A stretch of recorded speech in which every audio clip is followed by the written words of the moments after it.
Bom, senhoras e senhores, está no ar mais um Tchau Kyugo Podcast. Lembrando que o nosso programa, episódio é gravado, tá?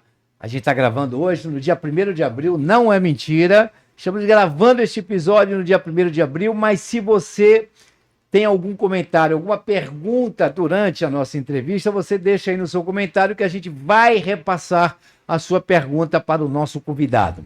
Lembrando, mais uma vez, se você ainda não é inscrito no nosso canal, você vai fazer isso a partir de agora. Você vai se inscrever no Tchau Kyugo Podcast.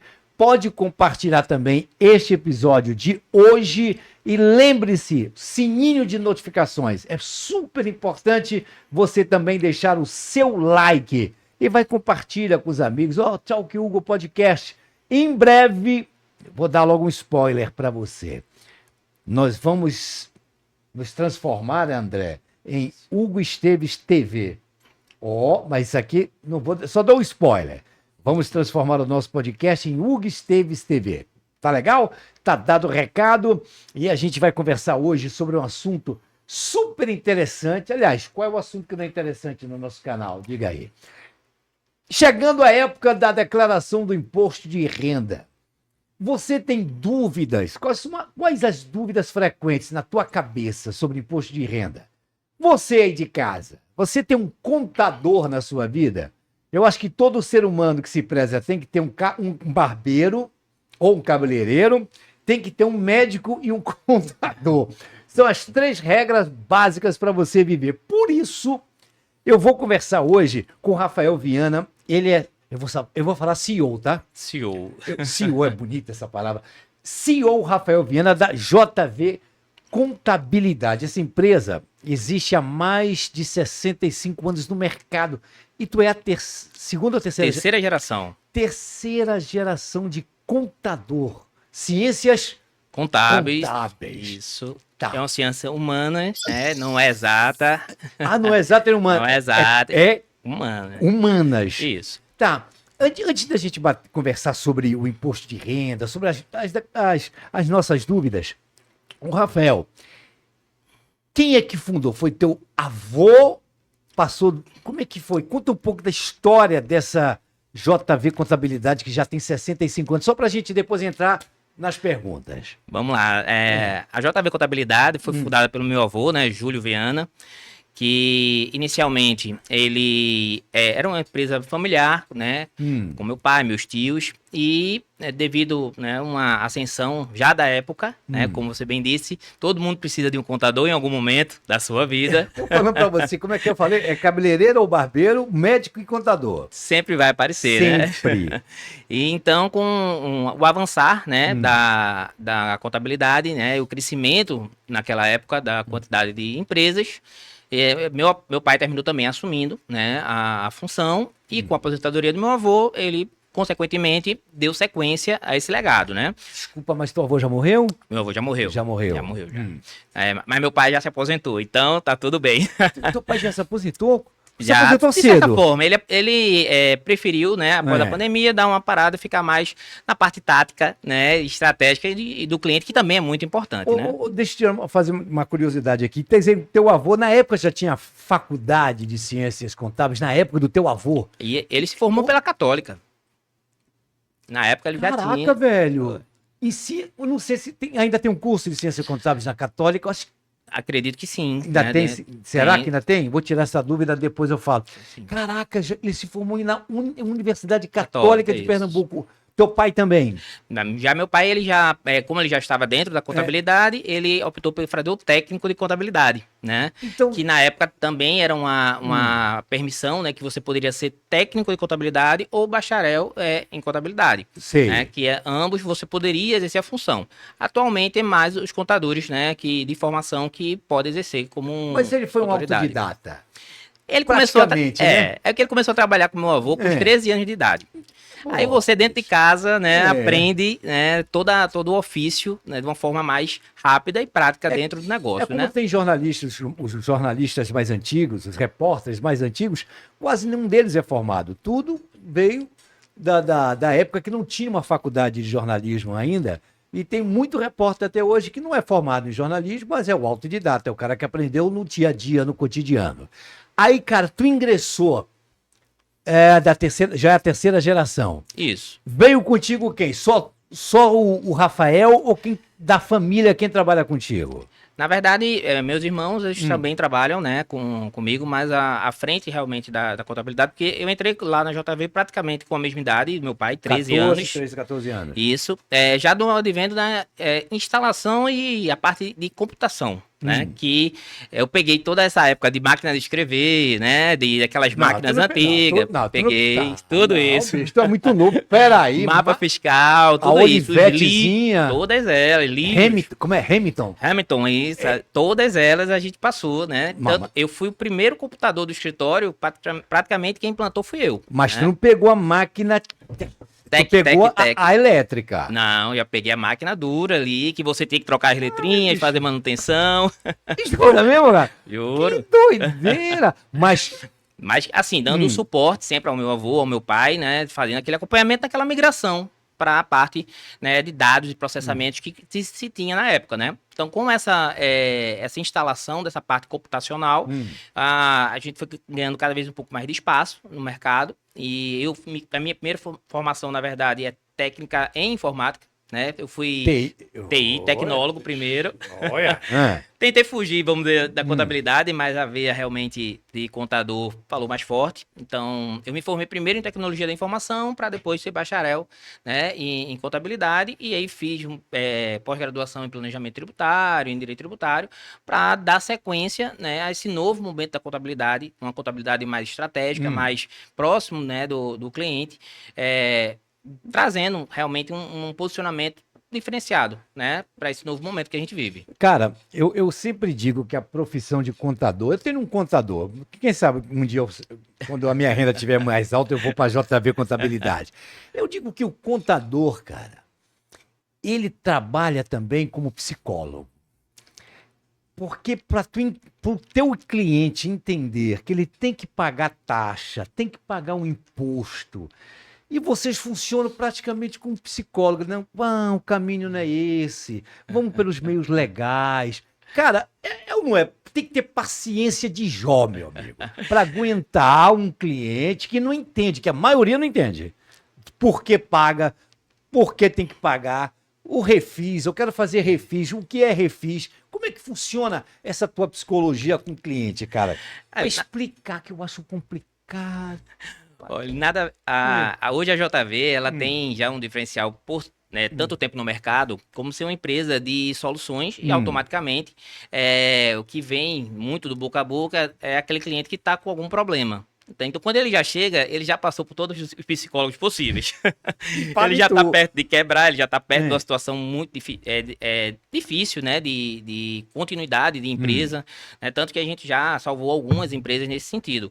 Então, é muito mais a questão de você demonstrar ao cliente, né, que o meio legal existe como você pagar menos imposto dentro de uma tranquilidade, né, que você não está fazendo nada errado, pelo contrário, hoje você tem uma empresa forte, sustentável, que paga o imposto, né, independente de qualquer coisa, lhe dá condição de abrir novas portas de incentivos, né, que existe N incentivos que você pode ter uma redução de carga tributária, um crédito mais barato. Hoje em dia, principalmente com a taxa de juros do jeito que está, uma empresa sólida, ela consegue fomentar uma segurança, né, quando você vai buscar mercado, muito maior que empresas que não têm essa regularidade, né? Então, você conseguir demonstrar, né, isso é fácil quando você tem como casos de sucesso, né, nos nossos clientes, demonstrando como que isso evoluiu, que o cliente ele se sinta seguro, né, para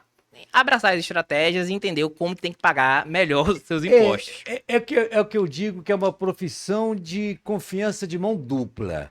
Ele tem que ter confiança no teu trabalho e você tem que ter confiança no teu cliente, sabendo que ele está passando todas as informações para não cair na malha fina. Não omitindo informação. É mais ou menos Mais ou menos isso? Mais ou menos, porque não a é gente mentira, tá omitindo. Isso. Não, olha, esse rendimento aqui tu não coloca. Pô. E não tem como. Atualmente, com o cruzamento de informações da Receita, você omitir alguma coisa, você realmente só tentar se iludir que vai funcionar. Que vai funcionar. Não tem como. A tecnologia ela veio para simplificar e dar, né, não só a parte legal, um nível de segurança, né, de informação, mas também de cruzamento de informação. Então, pense assim, hoje tudo que você paga já está no meio digital. Se você vai pagar o seu aluguel, por exemplo, você vai fazer uma transferência, se você vai fazer uma manutenção no veículo, você pediu a nota fiscal, e como é que você não tem um carro na sua declaração? Então, hoje já está tudo no mercado, entendeu? Não tem como você se omitir, não tem como você se iludir. E aí é onde entra a especialidade de um bom profissional, de um bom contador, para lhe mostrar, olha, não precisa você omitir. Se você buscar o meio correto, você vai conseguir economizar o imposto, e você não vai precisar estar à margem achando que está fazendo alguma coisa errada. Tá, mas aí eu te pergunto, um grande empresário, cliente da JV Contabilidade, pergunta de leigo aqui, eles restituem algum imposto de renda, esses grandes empresários? Claro, porque hoje, se você observar o quanto que você sofre de retenção, né, e você, por exemplo, que tem múltiplos empregos, né, múltiplas funções, em algum determinado momento, você pode estar sendo retido de várias fontes. Então, o empresário que recebe como distribuição de lucro alguma fonte direta, ele pode estar sendo retido, por exemplo, em uma aplicação financeira, em um rendimento de aluguel. E tudo isso, né, você, após uma análise e um acompanhamento, né, contábil, você pode solicitar de volta. Além disso, ainda tem os processos de restituições que muita gente ainda não adere, como, por exemplo, a partir de doenças graves, né, você pode restituir até os últimos 5 anos. E doenças graves não é só câncer. Tem a questão da incapacidade, tem a questão da cegueira, até monocular, algumas outras limitações, né? Até 2 anos atrás, por exemplo, a questão de cardiopatia. Muito bem. Então tem muita gente que, assim, não sabe. E quando você dá a entrada, né, e vê que aquilo ali já tem 3, 4 anos, você pode até restituir esses outros anos. Então, grandes empresários que têm múltiplas fontes de renda, eles também podem sofrer essas retenções e, dependendo das boas estratégias, também receber de volta. Tá, vamos lá. Deixa eu ver aqui se eu estou atualizado. Pensão alimentícia. Entra na declaração. Vamos lá. Perfeito. Entra na declaração e até 2 anos atrás, por exemplo, ele era tributado por quem recebia a pensão. A pensão. Então, muitas mães ali tinham que pagar um imposto por ser uma dedução do seu marido. Ou ex-marido, no caso. E esse valor, o Supremo definiu que ele era isento. Então, você pode ter, quem é pensionista hoje, pode ter aí 2, 3 anos que pagou imposto e pode também restituir. Atualmente, pensão alimentícia, ela é isenta de tributação. Quem paga tem que informar, quem recebe também. Senão, o cruzamento vem. Esse tal de cruzamento, que isso que me deixa doido, cara. E é uma dedução também, né? Para quem paga. Então, aquela renda, de certa forma, é para um alimentante. Se você não informa, você também está deixando de diminuir o seu imposto, né? Ô, Rafael, ninguém está nos ouvindo aqui. Rapidinho. Bem baixinho. Bem baixinho. Por que você, às vezes, quando vai pagar o estacionamento de um shopping, vamos lá, por que a atendente lá sempre diz assim, quer botar o CPF na nota? O que é isso? Olha, o CPF na nota, a gente está sendo... É um Big Brother. Também, de certa forma, né? Mas, na verdade, é uma obrigação legal do próprio shopping ou de qualquer prestador de serviço ter que informar ou ter que emitir aquele recibo. Alguns municípios, existem créditos, né, pela efetivação do pedido da nota fiscal. Então, você é obrigado, de certa forma, a oferecer essa opção para, né, o cliente, e ele, se assim, né, emitir a nota, né, emitir aquele recibozinho, ele pode depois entrar no portal e emitir uma nota fiscal com aquele pequeno recibo. Aquilo gera créditos de IPTU, por exemplo, para abater no final do ano, né? Não é obrigado. Não é obrigado. Dá o CPF, não, você dá se quiser, isso. Só que lá, após sair aquele papelzinho, a empresa ela vai emitir a nota fiscal independente se você vai utilizar ou não. Que loucura. Carro. Comprei um carro em 2023. Estamos em 2025. tem que entrar na declaração ainda? Ou não Sempre. mais? A declaração, ela é um ato que você está falando de todo o Mas seu carro que tem patrimônio. 2, 3 anos, cara, de Não uso. importa. Você lembra que antigamente você botava até linha telefônica na declaração? Bens ao total, né? Não, você diz linha É fixa. porque antigamente, para você ter, no nosso tempo, você ter uma linha telefônica, você tinha que fazer um processo para receber. Então, você tinha ações, né? Anatelp. É. Você... Isso. Não, mas eu tô falando... Hoje não. Hoje não. Não, sobre... Hoje mais não. Então, quando você vai declarar os bens, a sua totalidade de bens, até aquela contazinha daquele banco digital ali, né, que tem um valorzinho, isso aqui, é uma declaração de bens. Então, é todos os seus bens. Desde o início até aquele momento que você está declarando, do final do exercício. Né? Então, um carro que é de 2023, ele continua sendo declarado até a sua venda. Porque não se engane, não. Não sei se você lembra que teve uma época que teve um aumento no valor de carro usado. Quando você seminovos. Quando você compra um bem, uma casa, um carro, principalmente carro, se entende que você vai vender por um valor menor que você comprou. Tá, mas se você vender para mais, é um ganho de capital. Peraí, Rafael. Aí você vai me tirar uma dúvida. Agora. Eu tenho um carro financiado. Perfeito. Tá no nome ainda do banco. Esse carro não tá no meu nome ainda. Eu não tenho que declarar esse carro. Como? Se tá no nome do banco, eu vou... Mas vamos lá. Ué? O CRLV sai no nome de quem? Doutor Hugo Esteves. Mas entenda que você tem a dívida. Então você informa o bem e informa a dívida. Mas, peraí, Rafael, se eu não paguei esse bem ainda, eu tô financiando ele em 24 meses. Aí tem um campo de lá de dívidas, onde você informa quanto que você vem pagando. Você tem direito a o que você pagou até o momento daquele bem. Então, se o seu carro, por exemplo, for 200 mil e você pagou 100, então você vai colocar em bens 100 mil e vai colocar em dívidas 100 mil. Então, a declaração ela sempre é completa, né, do seu patrimônio. Até o momento, você tem direito a 50% daquele veículo. Entendeu? E assim você vai para casa, assim você vai para terreno, assim você vai para tudo que você entende como sendo um direito. Então, um estúdio como esse, por exemplo, se você tiver como essa montagem de tantos equipamentos, isso também é um bem, é um direito. Você pode, inclusive, informar na sua declaração. Pago. Aqui tá tudo pago, bonitinho. Tudo perfeito, tudo recolhido e ele vai majorar seus bens.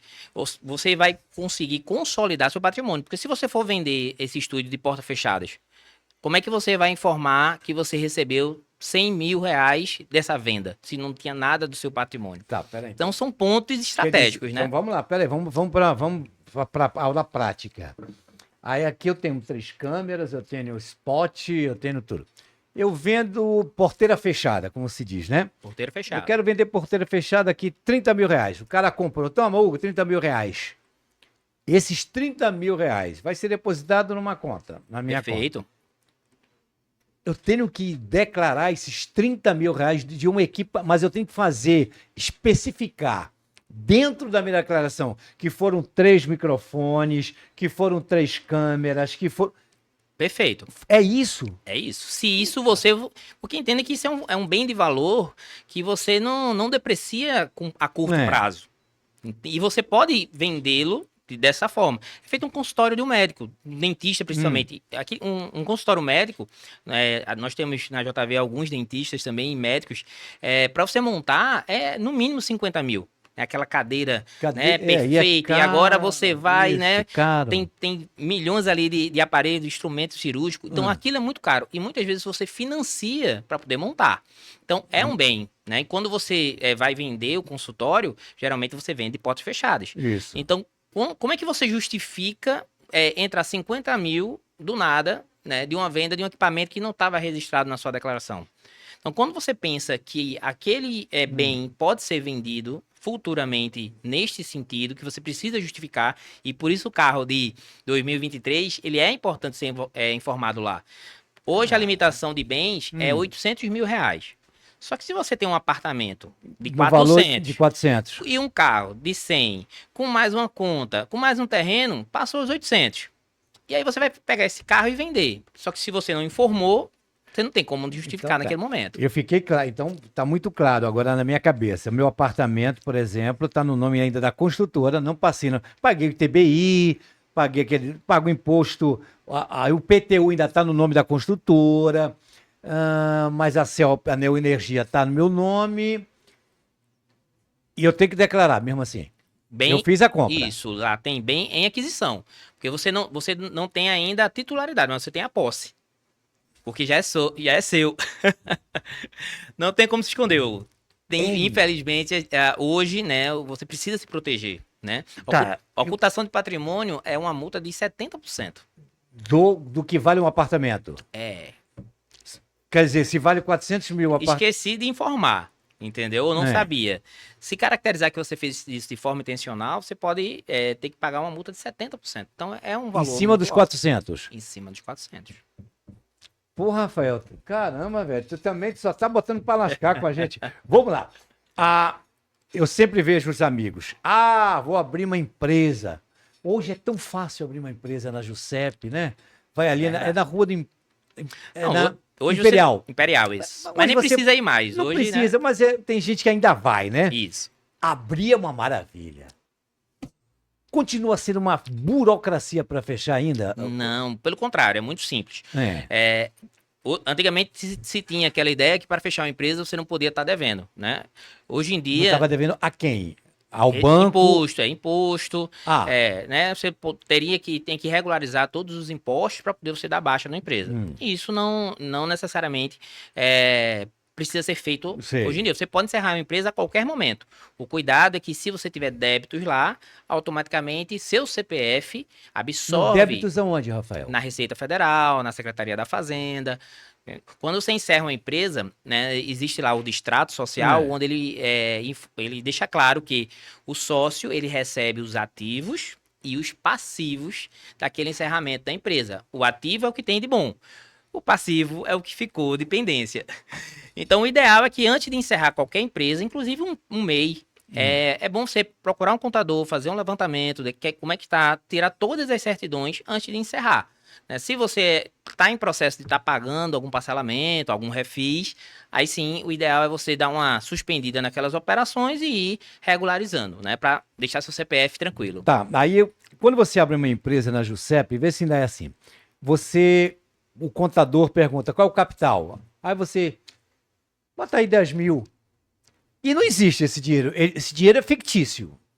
Mas é aberto, mesmo assim. A Giuseppe acredita que tem 10 mil de capital para abrir a empresa. Isso, porque na verdade a Giuseppe ela não é um órgão que ela vai fiscalizar essa integralização dos 100 mil, ou 10 mil. 10 mil. Né? Você tem que ter alguma capital para abrir. Só que você, por força de lei, você tem até 5 anos para poder integralizar esse valor. É evidente que com o tempo, se for um valor menor, você vai conseguir integralizar. A função do contador é justamente lhe alertar o porquê que você tem que instituir um capital social, qual a diferença daquele capital para o giro da empresa ou para a constituição da empresa e como que isso vai refletir no futuro, que aí entra a estratégia de retirar o seu dinheiro, entendeu? Porque pense... se você hoje abrir essa empresa de podcast, e aí você diz que o capital social é de 10 mil. 10 mil. Só que de equipamento, temos quanto? Eu tenho 25 mil aqui. Então, tem 15 mil que você teve que emprestar para a empresa para poder abrir, entendeu? E aí a empresa ela já não tem um patrimônio dela, isso aqui já não é da empresa. Então, a conversa com o contador na hora de abrir é fundamental para esse tipo de escolhas. Mas só que a empresa do podcast não tem um CNPJ da empresa de podcast. Porque ela é uma coisa livre, é no YouTube. Mas poderia. Mas o YouTube não... É uma liberdade que você tem de abrir qualquer canal, você não paga absolutamente nada, ou melhor, até recebe quando você é monetizado, que você, não sei se você sabe, recebe em dólar pelo YouTube, e já vem o imposto retido da fonte. Coisa interessante isso. Mas, sinceramente, eu nunca abri uma tal que Hugo CNPJ. E você pode perguntar, e por que eu vou abrir, Rafael, um CNPJ se hoje já está tão, né, já tá tão, né, organizado, já sai tudo, já desconto, o retido ali direitinho. A carga tributária. Hoje, o YouTube, por lei, ela tem que comunicar à Receita Federal os pagamentos da sua monetização, tudo direitinho. Então, quando você é retido, né, na sua pessoa física, e você tem outras fontes de renda, você pode terminar pagando mais impostos por conta só que está no seu CPF. Se tiver no seu CNPJ, ele pode ter uma retenção muito menor. Porque a tabela do imposto de renda, ela é totalmente gratativa ao que você vai acumulando de receitas. Se você tem um valor de R$4.000, R$5.000, R$6.000... Dólares, a gente trabalha em dólar. Em dólar, né? Aquele valor, ele vai ficar na tabela do imposto de renda, vai ficar em torno de 7,5%, 10%. Aí, se você vai acumulando, vai para 10, vai para 15, até 27,5%. Caraca. E dependendo da sua pessoa jurídica, você pode ficar estacionado lá nos 13%. Você pode iniciar com uma de 6%. Então, é tudo uma estratégia de como você economiza mais. Agora, cada caso tem que ser tratado de forma individual, né? Pessoas que só têm aquele dinheiro que vem do YouTube, tem que analisar se realmente vale a pena. Pessoas que têm mais do que uma fonte de renda, tem que realmente pensar e fazer essa estratégia. Porque, às vezes, até um aluguel, ele termina ficando tão pesado no imposto de renda de uma pessoa, que, às vezes, é bom você nem alugar. É melhor você vender o imóvel e deixar o dinheiro no banco, entendeu? Porque a tabela do imposto de renda é muito alta. Sobre o rendimento, você vai pagar só o IOF, né? Só o IOF, e já é retido, ali já vem líquido, dependendo das aplicações que você coloca. Por exemplo, tem aplicações que são isentos de imposto, né? Caderneta tipo LCI. Caderneta de poupança tem imposto, IOF? Não. Não, né? Não. Então, tem situações ali que você consegue ter uma rentabilidade, às vezes, maior. Porque aquele valor de aluguel, quando soma, né, a sua renda normal... Quer ver um caso bem típico? Professor, às vezes, tem 3, 4 colégio. E colégio é CLT. Você não vê professor sendo PJ. Quando você soma, às vezes um professor trabalha 6 meses só para pagar imposto. Então imagine, você passar 6 meses trabalhando para ter que pagar. Vem cá, trabalhar um semestre para pagar Para pagar um imposto. Porque quanto mais alto você vai acumulando, maior a tabela do imposto de renda. Então, às vezes, a questão de você... Para um professor desse, por exemplo... ter um aluguel, é melhor abrir um CNPJ para receber esse aluguel, entendeu? Jura? Ó, deixa eu fazer uma pergunta aqui. A Mega Sena está acumulada em 40 milhões de reais agora. Quando o cidadão ganha os 40 milhões, já vem com imposto de renda, ele recebe livre esses 40 milhões. É só para título de curiosidade mesmo. Esses 40 milhões... eu depositando na minha conta, eu já paguei imposto de renda dos 40, porque já está deduzido imposto de renda. Eu não pago mais absolutamente nada desses 40 a partir de agora que está na minha conta. Se você depositar diretamente em um tipo de aplicação isento, como a poupança, sim. Você não vai ter nenhum outro imposto que vai ser calculado diretamente. Só que você tem que lembrar, é evidente que assim, um valor desse, você vai estar sempre tem um rendimento, né? Que uma aplicação de 1% seja boa, vai dar 400 mil reais por mês. Isso, só que poupança não dá 1%. É 0,04, não dá nem meio. Com a inflação do jeito que tá, talvez você viva bem. Já seu filho, o seu neto... talvez que não aproveite tanto dessa Mega Sena. Porque a inflação sempre vai comer. 40 milhões aplicado a zero... dá 200 mil reais, pô. A gente acha que não dá pra gastar, né? Não gasta, cara. Aí gasta. Quer dizer... Olha, minha esposa, ela diz assim, olha... eu só jogo na Mega da Virada. Porque pra ganhar 10 milhões, eu prefiro continuar trabalhando. Então... Rapaz, eu tô lutando para 1 milhão, pô, pra não trabalhar mais para ninguém, para ganhar 8 mil por mês, pô. Mas veja, hoje em dia, infelizmente, com a inflação que a gente tem que ter sempre estratégias de rentabilizar mais, né? Principalmente pensando numa aposentadoria, num plano... plano de saúde mesmo tá um absurdo, caro demais, né? Dedução total. Imposto de renda. Isso. Inclusive, planos empresariais. Porque se tem hoje em dia é muito difícil você fazer um plano individual. Você migra muito para planos empresariais. Então, tendo a estratégia certa, você pode aproveitar, inclusive, esse plano, né, PJ, para lançar na sua declaração também. Agora, engraçado, né, Rafael? Todo mundo diz assim, quando você vai comprar um carro, quando você... compra pelo CNPJ, compra pela firma, Por quê? O que estão fazendo com a pessoa física, cara? Olha, Daqui a pouco não existe mais pessoa física. Verdade. Tudo é CNPJ. Não compra pelo CNPJ como barato, faz isso pelo CNPJ. Porra, e pessoa física? Quem não tem um CNPJ na vida?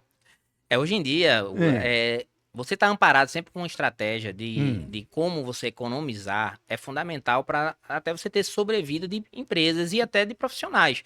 Porque, por exemplo, um médico que tem um CNPJ, ele por trás, ele continua sendo médico. Ele só tem um CNPJ por conta de uma estratégia ou por uma necessidade de contratos que seja estabelecido. Mas se você pensar que, por exemplo, um Uber também tem essa mesma situação, são situações muito distantes de um Uber para o médico, e ambos precisam de uma estratégia para poder pagar menos imposto, porque isso é que faz a diferença em você manter uma empresa longínqua. Então você vê, o CPF, ele hoje, ele tem que ser forte. Ele tem que ser algo que ele seja blindado contra, por exemplo, situações de fraude, trabalhistas, e assim por diante. Quando você se formaliza e entende qual a vantagem de você realmente ter uma empresa, isso ele vai lhe dar toda a condição de você ter a tranquilidade de poder trabalhar e saber que seu dinheiro ali vai ficar direitinho, ele vai render, ele vai ter uma rentabilidade e você vai poder economizar, né, pensando no futuro. Né? Recuperar impostos que o cara pagou a mais, o cidadão pagou. Como é essa recuperação? Como é que o cara diz assim, não, peraí, paguei a mais? Às vezes pode passar batido, ok? Como é que recupera um imposto que o cara pagou a mais, que não era para ter pago? Então, é um processo administrativo simples, certo? Agora tem que ser acompanhado. Tudo é simples pro Rafael, tudo é simples. É muito simples. É simples. Porque é aquela história, hoje a informação ela tá muito rápida. Né? Então, quando a gente fala aqui, por exemplo, que você pode deduzir um gasto médico ou um gasto com psicólogo, alguém vai poder olhar para trás e vai dizer assim, eu não usei meu gasto com psicólogo há 2 anos atrás, perdi o dinheiro? Não, você consegue ir lá e recuperar. Então, até os últimos 5 anos, toda a informação que você pode ter ou deixado de declarar e você não estiver sendo fiscalizado, você pode ir lá e retificar. Nesta retificação, o contador, ele pode fazer o pedido de um processo administrativo e solicitar esse valor, esse reembolso, né, essa restituição do valor correto. E aí vai entrar despesas como dependente, ou como a gente bem colocou, uma pessoa que tem uma doença e você sabe que o processo às vezes é longo, uma cardiopatia, né? Então, até você ter a condição de você ter o laudo médico, você passa 2, 3 anos recolhendo. Quando sai o laudo, que você faz o processo de isenção, isso vai se retroagir a esses 3 anos e para quem está doente faz uma grande diferença esse dinheirinho aí que você restitui, né? O Rafael, a gente tá num país tão desigual às vezes, né? Tem tanta gente pagando rico pagando pouco imposto e a maioria paga. Eu te pergunto, aposentado. O cara recebe aquela aposentadoria por mês. O aposentado é livre de imposto de renda ou ele tem que declarar todo ano? Tem que ver as condições de se você está obrigado ou não. Né? Mas qual é obrigado ou não? Isso. Para aposentados... Teto máximo de, eu acho que é 8 mil, 7 mil, o teto máximo? Ali é o teto do recolhimento do INSS, né? Mas você hoje é obrigado a declarar com, basicamente, a questão do patrimônio, que é os 800, acima de 800 mil, que não é a grande maioria, né? Rendimentos isentos acima de 40 mil, por ano, né? Se você teve algum movimento de bolsa, compra ou venda, né, acima de 20 mil, e rendimentos tributários, que aí não se enquadram em todos, que se você pensar para facilitar, acima de 2 salários mínimos, fica fácil para a gente pensar. Mas vai dar em torno ali dos seus 38 mil, né, anual, rendimentos tributáveis. Né? Então, aluguéis, renda, porque tem muito aposentado que continua trabalhando. Então, essa renda, ela é tributável. Já a renda do INSS, ela pode vir com um papel de isenção. Então, quando você tem a soma dessas rendas, talvez você ainda esteja nessa situação de ter que declarar. Se você não tiver, aí você não precisa declarar. Precisa. Tá. Qual é o perfil da JV Contabilidade, perfil de cliente? É mais autônomos, grandes empresas? Qual é o perfil da JV Contabilidade? Qual é o cliente que não interessa para você? Hoje, a JV, Te ela... botei agora numa sinuca. A JV, ela é, de fato, uma empresa que, depois de 65 anos, a gente vem com uma missão. Então, a gente tem microempreendedores, temos autônomos, temos empresas que faturam seus milhões por mês. Então, se você pensar que nós administramos acima de 500 milhões por ano, então nós atendemos... Peraí, repete aí, como é? 500 milhões por ano. Isso. Nós estamos à frente de várias empresas. E como a nossa equipe, estamos a mais de 30 pessoas, conseguimos abarcar, né, tanto o microempreendedor, o autônomo, quanto os grandes empresários. Sei. Então, quando a gente tem esse portfólio, né, junto aos clientes, posso lhe dizer que o nosso maior fundamento, né, é ajudar o empreendedor a crescer. Pequeno empreendedor hoje pode ser aquele grande empresário amanhã. Então, muito mais do que a gente contabilizar os números, a gente contabiliza os sonhos dos nossos clientes. A gente faz com que eles se sintam com essa condição que, mesmo numa situação tão desigual que é o Brasil, ele pode vencer e ele pode crescer. Tá. Aí eu te pergunto, com essa crise, tu falaste na crise, que a gente está numa crise, isso abalou de alguma forma a clientela da JV Contabilidade? Ou vocês, antes de o cara... do empresário dizer, eu vou fechar, o Rafael, não aguento mais não. Qual é o papel da JV Contabilidade para dizer, não fecha agora, vou recuperar o crédito? É isso que funciona assim? Praticamente, Hugo. A gente... É o psicólogo. Na verdade, como a gente tem esse acompanhamento já com os nossos clientes, os novos clientes, né, quando chegam, geralmente já chegam com essa fragilidade. E qual é o nosso papel? Identificar onde está ali a principal situação e realmente ser honesto se dá ou não para a gente recuperar. A grande maioria você consegue recuperar, porque são situações estratégicas. Para lhe dar um exemplo, a gente tem uma empresa que estava com problemas, ela já existia há quase 10 anos, que já é uma dificuldade, que tinha um produto incrível, na verdade tinha 2 produtos incríveis, mas tinha um produto que a margem dele era menos de 5% e o outro era quase 50%. Só que ele não queria liberar, assim, deixar de trabalhar com aquele que era 5%, porque ia ter uma queda de faturamento. Em uma conversa com uma estratégia correta, ele aceitou, né, o desafio e em menos de 3 meses ele já teve uma rentabilidade, uma lucratividade que ele já não tinha há alguns anos e com menos de 2 anos ele quitou todos os débitos que ele tinha para trás, adquirido durante alguns anos. Isso com a supervisão de vocês. Isso. Ele não mexia uma palha sem antes consultar vocês, é isso? E estratégia, isso. Porque quando você tem esse acompanhamento diferenciado, e qual é um dos maiores problemas dos empresários? O conhecimento de entender o que o imposto e a precificação pode fazer pelo seu negócio. Quando você pega, por exemplo, a parte de serviços, muitas vezes você vai se pautar pelo que é o preço de mercado. Então, se tal jornalista faz um podcast por R$1.000, como é que eu, que sou desconhecido, como é que eu vou cobrar R$1.000 se o Gustavo cobra 2? Eu vou cobrar 500.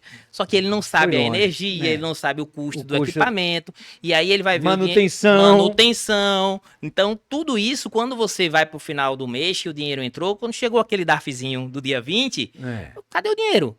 Já foi. Então, a precificação, o acompanhamento correto vai lhe dar condição e sustentabilidade de você crescer o seu negócio. E quando você coloca isso para o empresário, ele entende que eu preciso realmente fazer o que eu sou bom dentro do meu negócio e me aproximar de pessoas que vão me alavancar a que meu negócio dê certo. Ô, Rafael, quando uma empresa entra na tal da dívida ativa da União, é o fundo do poço? Ou não? Não, né? Não. Porque a dívida ativa, ela é um mero canal administrativo. É Procuradoria-Geral da Fazenda, não é esse que já... Isso. Onde é o pezinho que vai para a justiça para lhe cobrar e bloquear alguma coisa, né? Se você tiver de conta bancária ou tiver algum bem. Né? É um pezinho. Só que não é o fundo do poço porque é um ato administrativo. Então, o que é que acontece? Se hoje você faz um parcelamento normal, do imposto de renda... É porque o Refis é um programa mais específico, mas um parcelamento simples. Ok. E você simplesmente, digamos que você esqueceu de pagar. Com 3 meses que ele cai, ele já vai para a dívida ativa. E às vezes é um valor de R$100, R$150. Besteira, às vezes, muito né, pouco. Cara? Então é só a falta realmente do acompanhamento que foi para lá. Porque você pode ir reparcelando, né, ou buscando novas formas ali de verificar se será que aquele imposto estava correto? E aí ele ele volta para o ambiente normal, parcelamento simples, e você não vai ser executado. Entendeu? Então, a dívida ativa é só, digamos assim, um meio que eles têm de dizer assim, ó, vai a juízo. E mesmo assim você tem um prazo, se você estiver sendo acompanhado, e evitar que chegue nessas vias de fato, né? Tá. Aí eu te pergunto o seguinte: esse negócio de 5 anos, morre a dívida, eu não vou pagar não. Daqui a 5 anos eu tô livre, eu não posso ser cobrado. É mito ou verdade? Imposto é mito. Porque o imposto, olha, a partir do momento que você foi O Rafael declarado. o Rafael não dá uma notícia boa, né? Olha, imposto declarado é imposto cobrado. Agora, o que é que acontece? É. Digamos que o imposto não foi declarado. Aí cabe o papel do órgão a fiscalizar e cobrar. Mas se o imposto não foi fiscalizado e você declarou, ele vai ser até a última execução. Então, ele vai para a dívida ativa. Mesmo depois de 5 anos, Mesmo não depois de 5 cai a anos. dívida? Não cai, entendeu? Então, quando você tem um imposto que você foi, recolheu, recolheu não, declarou, não recolheu, ele vai seguir todos os trâmites, vai para dívida ativa e para ajuizamento. Chegou no ajuizamento, se você não tiver mais nada, ele vai ficar só tentando, né, Isso você capturar. você está falando de imposto, não sei se você pode entrar nessa área. Estou falando de dever a um banco, a uma empresa. Nos 5 anos. Aí funciona diferente. Por isso que eu disse assim, é imposto. É imposto. Eu quero falar de banco. Isso. Pronto. Mais ou menos isso. Banco e outras situações de dívida, Serasa, de fato, depois de 5 anos, ele deixa de ser cobrado. Né? Então, ele não pode ser cobrado, mas não quer dizer que ele está extinto. Então, a dívida se você tiver... Tá lá. Tá lá. Nas nuvens. Se você ficou devendo a um determinado banco, né? E aí passa 5 anos, quando você for consultar, sumiu. Mas quando você vai para um outro banco, para tentar, ele vai dizer assim, olha, você pode ser nosso cliente, mas você não tem crédito e você não vai saber por quê. Então, hoje, como a informação é compartilhada, né, um banco sabe do outro, então existe uma estrutura, né, de cruzamento de informações novamente que dá esse suporte financeiro a saber onde que você ficou devendo em algum lugar. Bom, Rafael, a gente está quase terminando aqui. Vamos falar de prazos do imposto de renda. Pessoa física, pessoa jurídica, começa quando e termina quando? Olha, já começou. Já estamos no mês de abril já. Isso. Pessoa física vai até ao final de maio, 30 de maio, né? E pessoa jurídica, na verdade, ela se divide em algumas situações por tributação. Quem é do Simples Nacional foi agora até 31 de março. E aí quem é do lucro presumido e lucro real já vai ali para junho. Porém, né? Para você fazer o imposto de renda pessoa física, você que é empresário, você tem que fechar a contabilidade antes. Então, primeiro você fecha a contabilidade, levanta qual foi os seus rendimentos, os lucros, para poder ser informado na sua declaração da pessoa física. Então, meio que uma está já entrelaçada com a outra, né? Quer dizer, então vamos lá. O Simples Nacional foi até março. 30 de março. 31 de março. Perdeu, acabou. Multa. É de quantos por cento a multa? A multa, ela chega a 2% do valor do faturamento, com um valor mínimo, né, de R$250. Tá. Muita gente tá fazendo essa opção de ir pro Simples Nacional, né? Muita gente, né? Porque parece que é um DARF só, né? Isso. Não um DARF sozinho. Isso. Só que ele vai unificar, né? O tipo de tributação, porque nós estamos ainda na mudança, né? Então, facilita. Só que é um, vamos dizer assim, um gatilho. Porque se você tiver dentro do Simples Nacional, que tem a mesma presunção de somar faturamentos, quando você passa de 15, 16, 17% do valor do imposto, talvez não seja o interessante você estar dentro do Simples Nacional. Porque, cara, quando o meu contador manda, aí vem PIS, COFINS, não sei o quê, aí vem um monte de DARF, cara. Aí ele diz assim, Hugo, vamos passar por Simples Nacional, que é só uma, pô. Mas essa só uma é porque tá tudo junto, não é? É verdade. Tá tudo junto, mas não vai... Ele foge, porra. O lucro presumido, ele também vai unificar a forma de pagar. Mas a diferença maior, né? Por isso que a gente sempre tenta adequar a melhor tributação para o nosso cliente, porque dá mais trabalho para o contador. Mas se hoje a forma de você contabilizar é totalmente diferente do simples para um lucro presumido para um lucro real. Né? Pense assim que o lucro real e o lucro presumido, você tem que mostrar todas as suas contas, todas as suas despesas, rentabilizar e lançar todas as suas informações, inclusive seu extrato bancário, né, da pessoa jurídica. No Simples Nacional, você tem que ter o cuidado com o valor que entra na sua conta.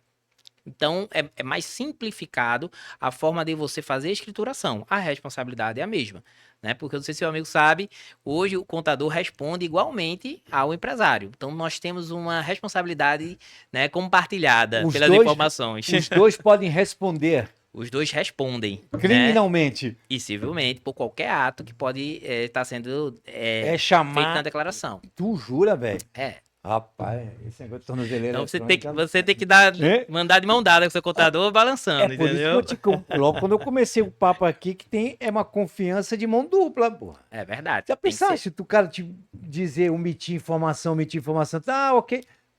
Quando cruzar lá, diz assim, e o contador? Assinou por quê? Isso mesmo. E o Pegou contador... a assinatura pelo Gov. Isso, o contador ele tem que responder. Tanto que hoje, para você ter o acesso a essas informações, você não precisa solicitar o acesso do Gov do cliente. Você faz uma procuração para que ele acesse através do seu certificado digital. Então, você dá a segurança do uso das informações para que você possa acompanhar a regularidade, fazer os atos declaratórios e dando também a instrução de como o empresário acompanha o contador. Isso que é fundamental. E ficou legal o GovBR, essa assinatura eletrônica, né? Facilitou bastante. Desburocratizou. Né? Tu vai muito a cartório hoje em dia? Um contador não vai mais a cartório, não, né? Não vai, nem, não. Nem na Juscepe? Também não. Não vai, nem entra em fila mais nada, é tudo pelo computador. Hoje a gente só visita auditores, a gente faz bastante visita à Receita Federal, à Secretaria da Fazenda.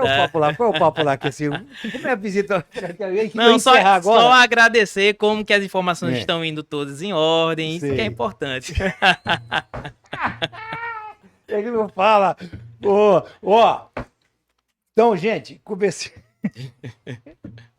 Fala nada, eu queria saber o que é que ele fala com o auditor, pô. Nem com o superintendente tu fala. Só agradecer, né? Só agradecer. Final de uma boa fiscalização sempre é importante. Gente, eu comecei aqui com o Rafael Viana da JV Contabilidade, que é Júlio Viana, Jaime Viana. Então, são os dois J's que e fazem esse legado. José Viana. Ficar... Aí tem a minha filha, que é Júlia Viana, então tá todo então em casa. Beleza. Gente, o papo aqui foi muito bom. Agora, se você tem alguma dúvida, deixou alguma dúvida no ar, você deixa aí nos seus comentários, tá? A nossa entrevista é gravada, que a gente vai passar para a JB Contabilidade e a gente vai dar uma resposta para você. Valeu, Rafael. Sucesso. Obrigado, amigo.